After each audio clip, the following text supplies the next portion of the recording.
오늘 저희가 함께 볼 말씀은 요한복음 6장 39절에서 40절 말씀입니다. 요한복음 6장 39절에서 40절 말씀, 우리 짧은 말씀이니까요 함께 한 목소리로 읽도록 하겠습니다. 자, 시작. 나를 보내신 분의 뜻은 내게 주신 사람을 내가 한 사람도 잃어버리지 않고 마지막 날에 모두 살리는 일이다. 또한 아들을 40절 39절만 하셨나요? 40절 말씀 제가 읽겠습니다. 또한 아들을 보고 그를 믿는 사람은 누구든지 영생을 얻게 하시는 것이 내 아버지의 뜻이다. 나는 마지막 날에 그들을 살릴 것이다. 아멘. 이 본문의 말씀으로 한 영혼이라도 주께로 돌아온다면 이란 제목으로 오늘 조미선 선교사님 나오셔서 말씀 전해 주시겠습니다.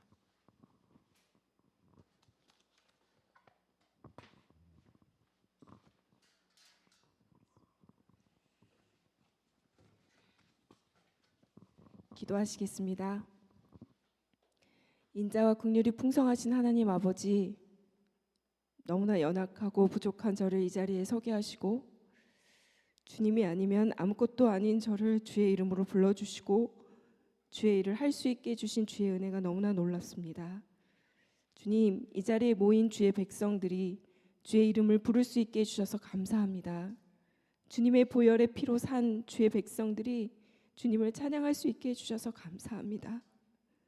주님의 십자가의 그 은혜와 부활의 능력을 생각할 때 이 땅의 소망을 버리고 하늘 소망 갖게 하셔서 주님 오시는 날을 기다릴 수 있게 해주신 주님 정말 감사합니다. 오늘 함께 나눌 주님의 일하심에 모든 성도가 주의 구원을 보며 주의 영광을 보며 할렐루야 주님이 하셨습니다 함께 고백할 수 있도록 인도하여 주시옵소서. 모든 일을 주님이 하셨음을, 주님이 아니면 할 수 없었음을 나타내 주시고 주님만 영광 받아 주시옵소서. 모든 이름 위에 뛰어나신 예수님의 이름으로 기도드렸습니다. 아멘. 오늘 본문의 말씀은 요한복음 6장 39절로 40절 말씀입니다. 아까 다 같이 한번 읽어주셨었는데요. 제가 한번 다시 읽겠습니다. 나를 보내신 이의 뜻은 내게 주신 자 중에 내가 하나도 잃어버리지 아니하고 마지막 날에 다시 살리는 이것이니라. 내 아버지의 뜻은 아들을 보고 믿는 자마다 영생을 얻는 이것이니 마지막 날에 내가 이를 다시 살리라 하시니라. 아멘. 할렐루야. 오늘은 정말 주님이 하신 일들을 나눌 수 있음에 너무 감사하고요. 너무너무 감격스럽습니다. 제가 오늘로 한국 방문이 4번째입니다.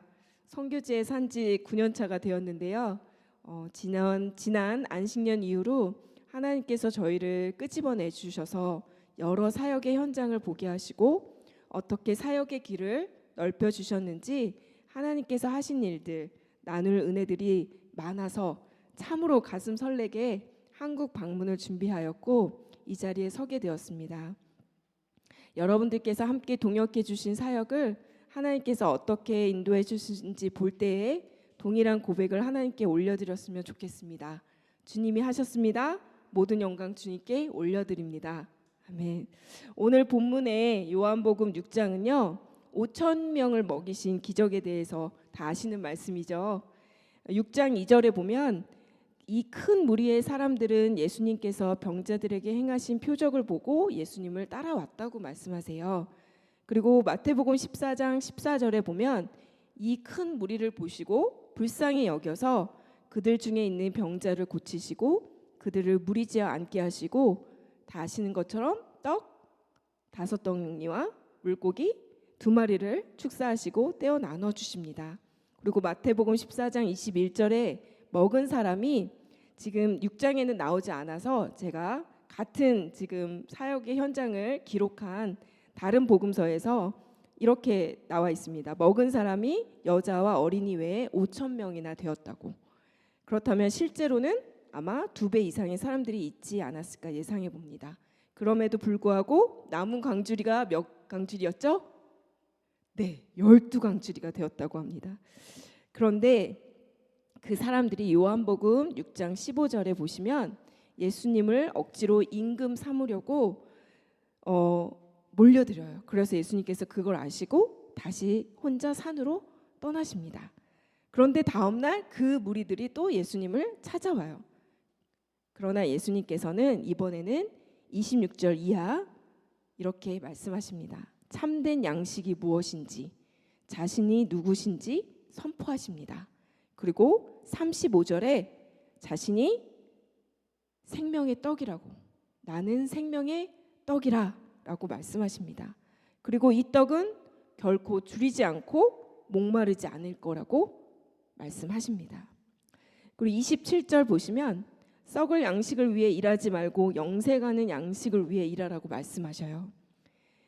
이들이 따라온 것, 예수님을 따라온 것은 그들이 먹고 배부른 까닭이라고 말씀하셔요. 선교지에서 가난하고 궁핍한 사람들을 만나면요, 이 말씀을 전할 때마다 어떠한 좀 딜레마에 빠지곤 합니다. 한 끼도 못 먹는 사람들이고요, 못 먹어서 죽어가는 사람들 앞에서 이러한 먹을 것 때문에 살지 말라고 말하기가 참으로 어렵습니다. 그러나 성령께서는 그들 앞에 세우셔서 더욱 담대히 전하게 하십니다. 그들이 영적인 양식을 먹지 않으면 정말로 진짜로 죽기 때문입니다. 육신의 죽음만을 생각한다면 그들에게 생명의 말씀보다는, 그들에게 영생 얻을 믿음 예수 그리스도보다는 먼저 배불리 먹어야 합니다. 그러나 선교사는 복음을 전해야 합니다. 그리고 빵을 줍니다. 사람이 빵으로만 살 것이 아니라 하나님의 입에서 나오는 말씀으로 살아야 한다고 외쳐야 합니다. 오늘 굶어 죽어가는 그 영혼 앞에서 더욱 담대히 선포해야 합니다. 생명의 떡을 먹어야 한다고. 가난한 지역에서 사역을 하다 보면 어디서 듣고 왔는지 1-2시간씩 걸어서 예배의 자리로 옵니다. 예배 시간보다 1시간 전부터 와 있어요. 2-3시간의 예배를 드리고 고작 작은 빵 우유 하나 얻어갑니다. 그것이라도 받아 먹으려고 먼 거리를 걸어서 옵니다. 그리고 많이 모입니다. 몇십 명이 아니고요, 몇백 명씩 모입니다. 그런데 그렇게 오는 자들을 비난할 수 있을까요? 예배가 아니라 빵 얻으러 온 자들이라고 정죄할 수 있을까요? 아니요, 못합니다. 그러나 전해야 합니다.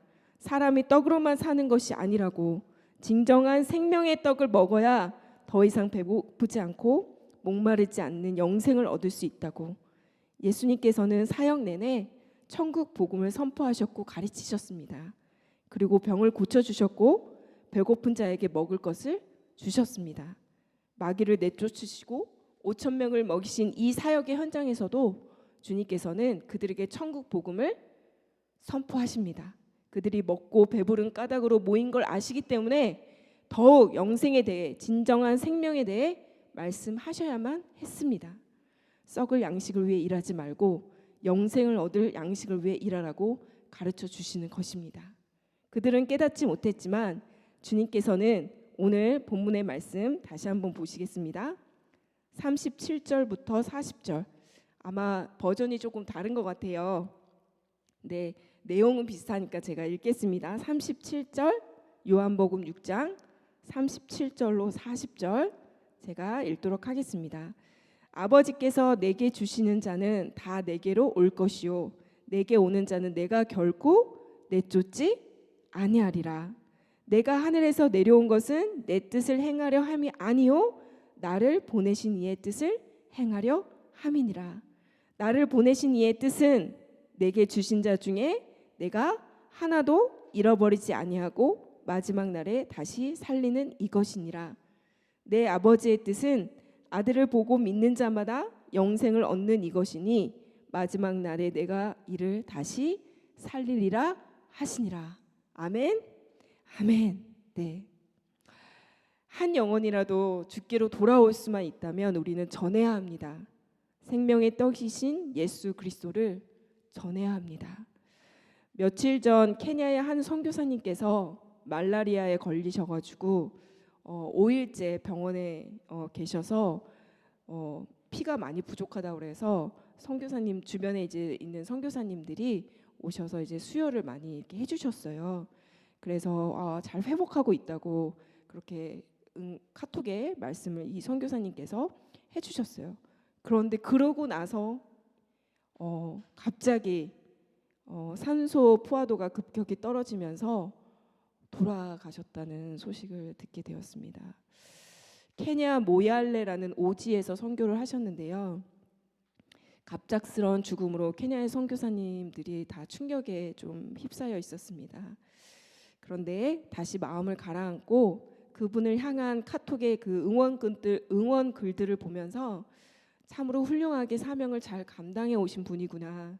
복음을 전하기 위해 목숨을 아끼지 않으신 분이시구나를 느끼면서 이분이 그 말라리아를 무서워했다면 아프리카 땅에 발도 붙이지 않으셨겠죠. 그리고 오지로 들어가셔서 복음도 전하지 않으셨겠죠. 그런데 이렇게 그분의 삶을 모두들 영화롭게 기리는 걸 보면서 저 또한 선교사로서 어떠한 삶을 살아야 할 것인지 다시금 생각하는 시간이 되었습니다. 사도행전 20장 24절에 내가 달려갈 길과 주 예수께 받은 사명 곧 하나님의 은혜의 복음을 증언하는 일을 마치려 하면은 나의 생명조차 조금도 귀한 것으로 여기지 아니하노라. 이 말씀을 붙들며 살고자 정말 애를 쓰지만 순간순간 쉽게 가고 싶고 편해지고 싶은 유혹이 참으로 많습니다. 그럴 때마다 함께하는 동역자분이 계셔서 다시 힘을 내보곤 합니다. 이렇게 함께 복음의 동역자로 수서 동행교회 성도님들을 부르셨습니다. 아멘. 네, 함께 그 길에 동역할 수 있어서 너무 기쁩니다. 주님이 하셨습니다. 아멘. 이제 앞으로 동영상을 보여드릴 건데요. 동영상을 보면서 저희들 사역에 대해서 함께 나누고 하나님께서 어떻게 일하셨는지 정말 한 영혼이라도 죽게 돌아올 수만 있다면 이 마음으로 사역했을 때 하나님께서 어떻게 일하시는지 함께 나누겠습니다. 네, 틀어주시면 감사하겠습니다. 또 비유를 들어 이르시되 천국은 마치 사람이 자기 밭에 갖다 심은 겨자씨 하나 같으니 이는 모든 씨보다 작은 것이로되 자란 후에는 풀보다 커서 나무가 되매 공중의 새들이 와서 그 가지에 깃드느니라. 마태복음 13장 31절 32절 말씀. 좋은 씨앗의 저희들 말씀입니다. 좋은 씨앗 어린이 예배는 2016년 2월에 처음 저희 사역자 집에서 시작되었습니다. 5명, 6명의 아이들로 시작되어 2020년 3월까지 주님께서 어떻게 부흥케 하셨는지 지금도 그 시간들을 돌아보면 놀랍고 주님이 하셨습니다. 고백할 수밖에 없습니다. 2020년 코로나를 시작으로 모든 모임이 금지되면서 예배를 중단할 수밖에 없었습니다. 그런데 2022년 4월 부활절을 시작으로 다시 시작된 어린이 예배는 3년의 공백이 느껴지지 않을 만큼 언제나처럼 그렇게 기쁘고 신나고 즐겁게 예배를 드렸습니다. 장소도 바뀌고 시간도 바뀌었지만 아이들은 변하지 않고 예배를 즐겨하며 예배의 자리로 몰려들었습니다. 주님께서 예배를 준비시키시고 예배를 드릴 준비된 사람들을 불러 모으신다는 말씀이 떠올랐습니다. 이렇게 지붕 없이 천막 하나 없이 허름한 학교를 빌려 사용하는 예배 장소는 주님을 찬양하는 아이들의 목소리로 울려 펴졌고 비가 와서 질퍽한 땅이어도 기쁘게 드렸던 예배 장소는 작년 11월에 집주인이 나가라고 해가지고 어쩔 수 없이 새로운 예배 장소를 급하게 찾아야만 했습니다. 200명, 300명의 아이들이 예배 시간은 10시였지만 8시부터 와서 뛰어놀고 이게 짓담한 건물 위로 올라가 건물들을 더욱 망가뜨리니 집주인도 참 많이 참아주었어요. 집주인이 참 좋으신 분이었습니다. 그렇잖아도 짓담한 건물에 공세 잔해들이 널려 있어서 예배를 드리면서도 늘 불안하고 위험했는데 주님께서 저희들을 떠다 밀어내신 거지요. 이제는 그만해도 된다고.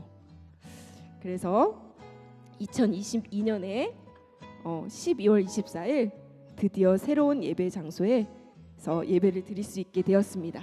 이렇게 다행히도 빈민촌 안에서는 한국분이 지어놓은 그러나 운영은 현지 목사님이 하고 계시는 교회가 있었습니다.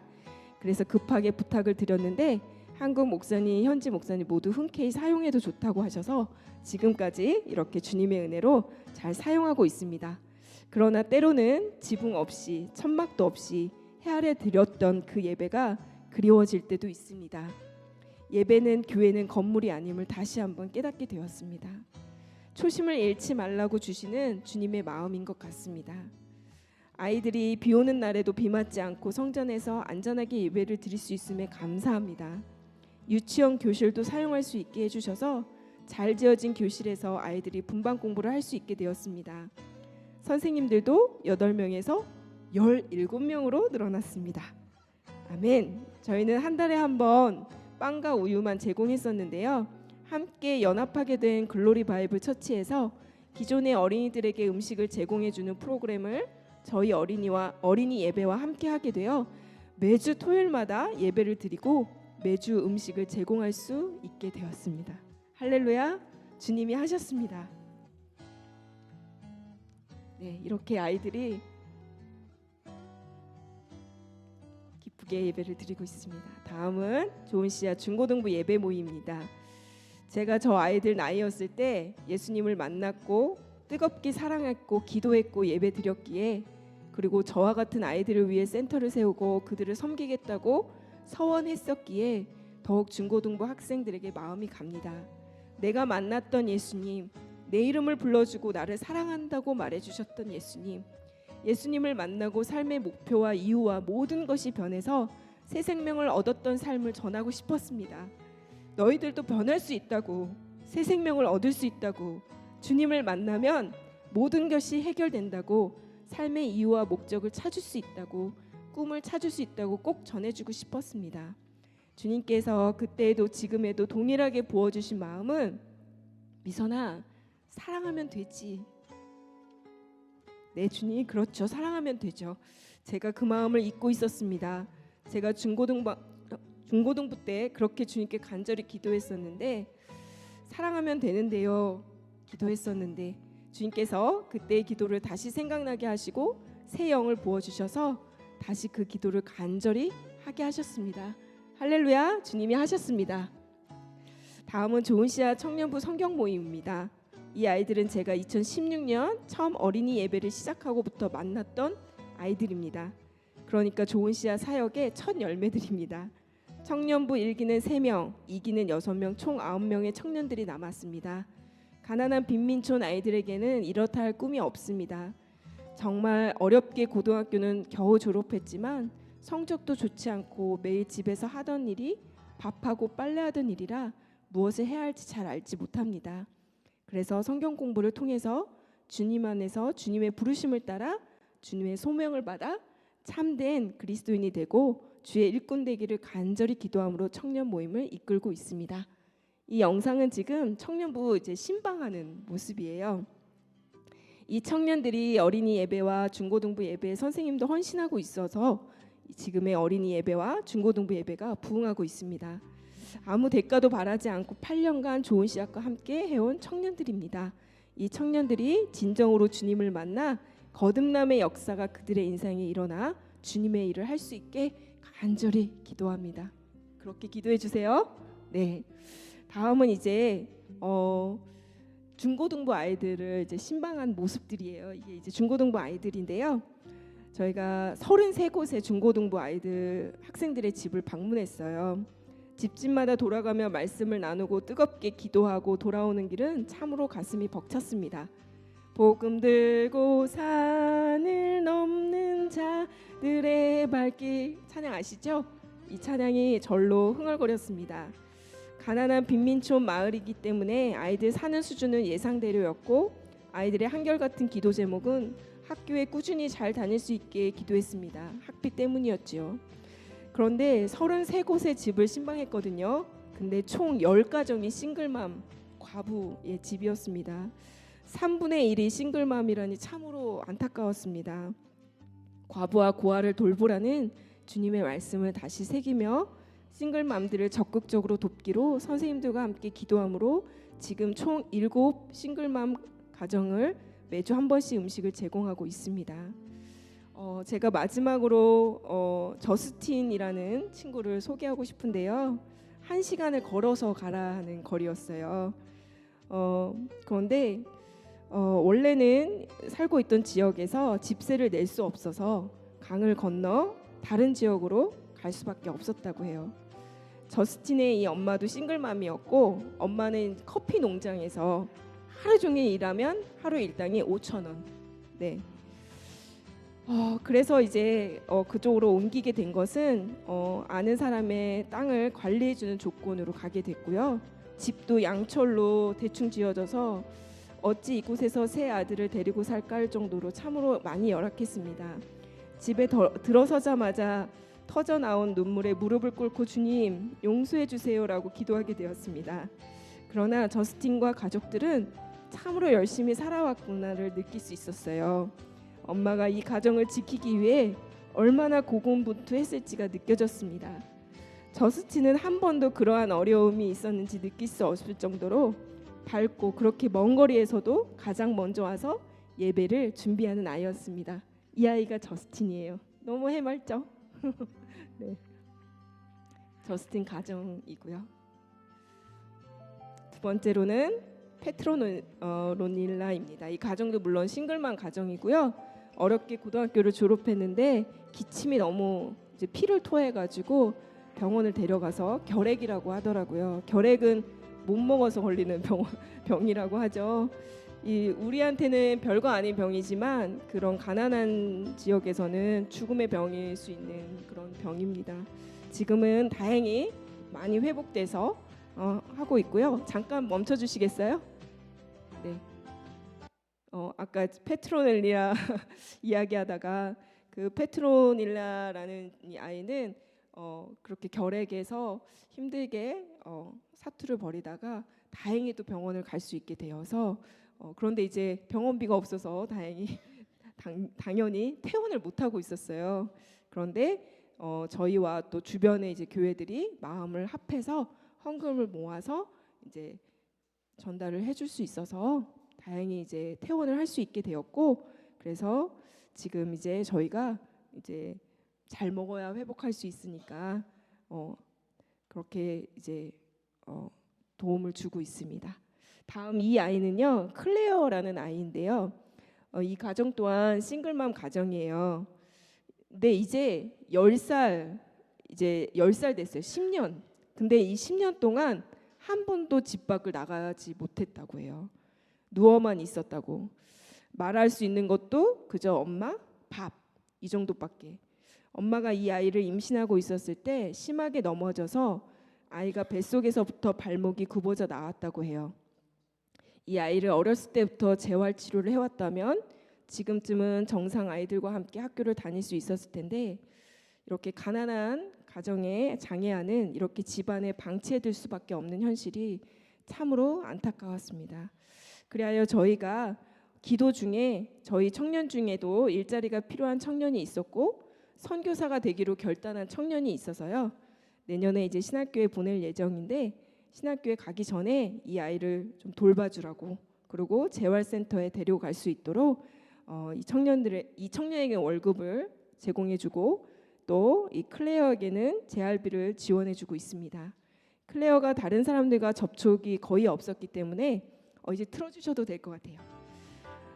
낯선 사람이 오는 것을 매우 두려워하고 경계해왔는데 참으로 놀랍게도 돌보미로 간 청년을 너무 좋아하고 또 청년이 읽어주는 성경 구절을 따라 읽으려 한다는 소식을 들었을 때 주님이 하셨음을 고백할 수밖에 없었습니다. 할렐루야, 주님이 하셨습니다. 네, 재활센터에서 어느 정도 치료를 받으면 장애인 학교에 갈 수 있다고 해요. 그래서 저희가 그걸 지원을 해주기로 했고요. 또 무엇보다 수술을 할 수 있다면 아이가 걸어 다닐 수도 있고 뛰어다닐 수도 있다고 해요. 그래서 이 아이가 수술 받을 수 있도록 기도해 주시면 감사하겠습니다. 자, 마지막으로 이제 거리 사역은 뭐냐면 노숙자들을 말하는 거예요. 저희가 이제 새롭게 이제 시작한 이제 거리 사역인데요. 거리 사역은 원래 케냐 이제 한인교회에서 시작한 거였는데 코로나 시기에 목사님께서 가만히 앉아만 있을 수 없다고 여겨서 밖으로 나가 거리에 사람들에게 음식을 나눠주기 시작했고 처음에 몇십 명에서 시작한 일이 지금은 1,000명이 넘는 노숙자들이 몰려와서 예배를 드리고 음식을 받아 먹고 있습니다. 시에서 운영하는 홀이에요. 그 홀을 빌릴 수 있게 되어서 이곳에서 매주 금요일 예배를 드리고 점심을 주고 있습니다. 대부분의 노숙자들은 본드에 쩔여 있거나 술에 젖어 있어서 언제 무슨 일을 벌일지 모르는 위험한 상황들이 늘 도사리고 있기에 경찰을 서너 명 대동하고 이 사역을 하고 있습니다. 멀리 몇 시간을 걸어서 오는 사람들이 대부분이고요. 와서 자기들끼리 칼부림으로 싸움을 하기도 하고 교회 스태프의 목을 유리병 조각으로 찔러서 큰일이 날 뻔한 적도 있었고요.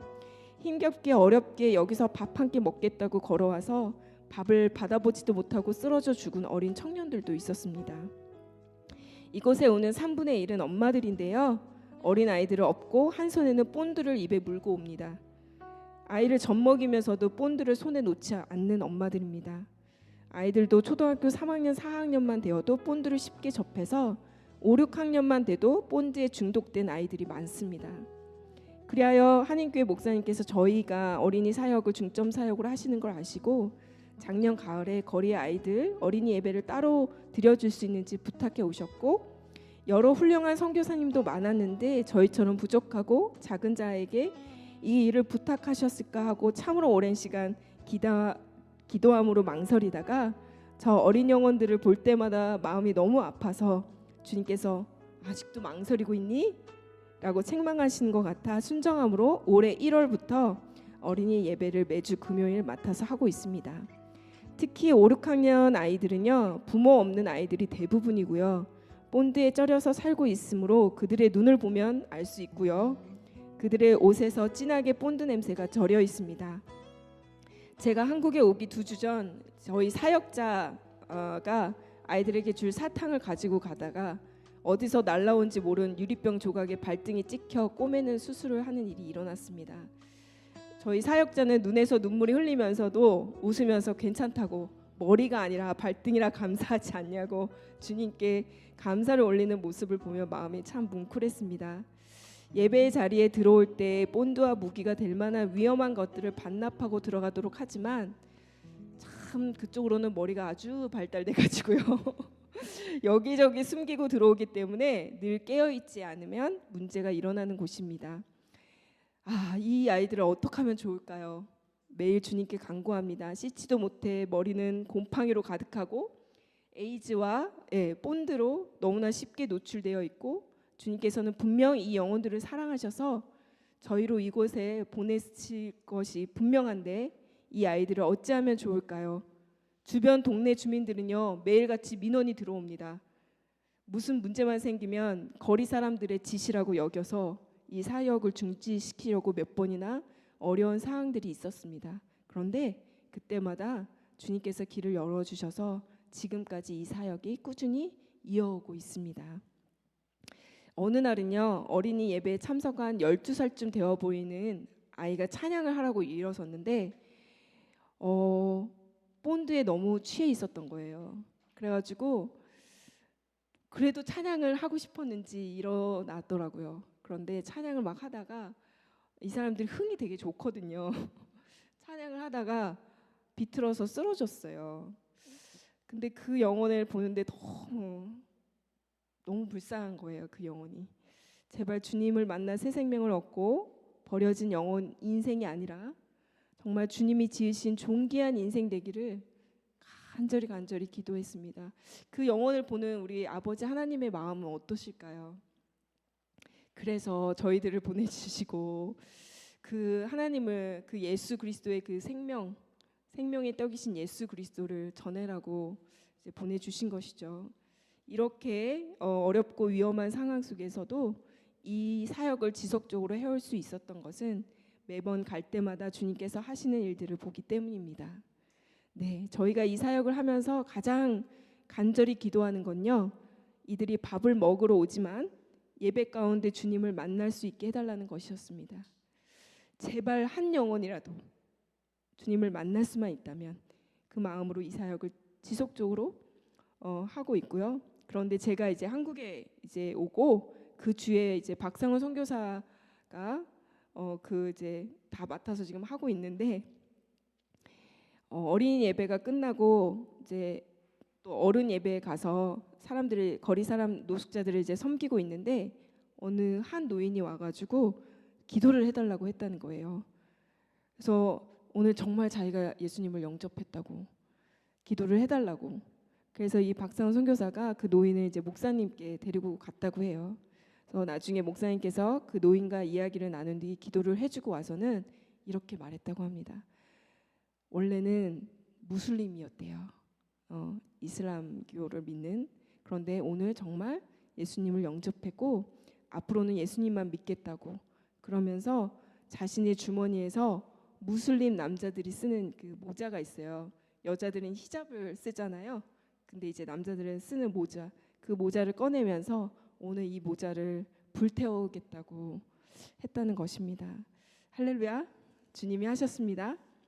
사랑하는 수서 동행교회 성도 여러분, 주님은 당신의 사랑하는 사람들을 결코 홀로 두지 않으십니다. 그리고 신실하게 당신의 일을 행하십니다. 오늘 본문의 말씀을 다시 한번 보셨으면 좋겠습니다. 한번 다시 띄워주시겠어요? 네, 한번 다 함께 읽겠습니다. 시작. 나를 보내신 분의 뜻은 내게 주신 사람을 내가 한 사람도 잃어버리지 않고 마지막 날에 모두 살리는 일이다. 또한 아들을 보고 그를 믿는 사람은 누구든지 영생을 얻게 하시는 것이 내 아버지의 뜻이다. 나는 마지막 날에 그들을 살릴 것이다. 아멘. 이게 아버지의 뜻이고 그 아버지 뜻을 잘 아는 예수 그리스도께서 이 땅에 오셔서 행하신 일이십니다. 그렇게 우리도 그 예수님을 본받아 그 일을 당연히 해야겠죠. 네. 그래서 여러분들의 이 기도와 이 동역이 정말 한 영혼을 주님께 돌아오게 하는 일입니다. 우리가 더욱 힘써서 함께 동역하기를 다시 한번 간절히 부탁드리고요. 앞으로도 주님께서 어떻게 구원을 이루어지신지 자신의 사랑하는 백성들을 지키시기 위해 정말 어떻게 일하시는지 우리 다 함께 기대함으로 주님을 바라보았으면 좋겠습니다. 작년 한 해는 주님께서 선교는 내가 하는 거다 이걸 확실하게 확신시켜주는 은혜의 해였습니다. 앞으로도 수서 동행교회 성도님들과 함께 하나님께서 하시는 일들을 나눌 수 있기를 간절히 바라고 원하고 구합니다. 모든 영광 주님께 올려드립니다. 감사합니다.